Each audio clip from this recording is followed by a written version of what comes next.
Patrullimi I qiejve të NATO-s me bombarduesit amerikan B-52 nuk I ka shpëtuar tensioneve mes Moskës dhe Uashingtonit. Me anë të një video të publikuar nga departamenti I Mbrojtjes, duket se si dy patrullat ajrore ruse bëjnë veprime në ajër duke rrezikuar fluturimin e B-52 mbi Detin e Zi.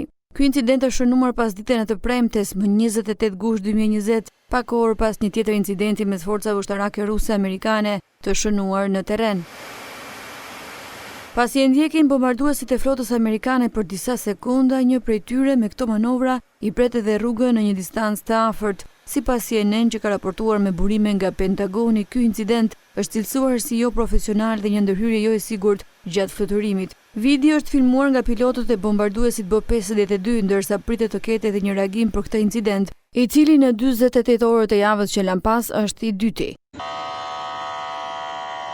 Më 27 gusht, patrulla amerikane u përplasën me ato ruse në Siri gjatë patrullimeve të tyre në terren. Bombarduesit B-52 të premten fluturuan edhe mbi hapësirën ajrore shqiptare për disa minuta si pjesë e aleancës së NATO-s, ndërsa ky patrullim u njoftua edhe nga ambasadorja e Shteteve të Bashkuara të Amerikës, Kim.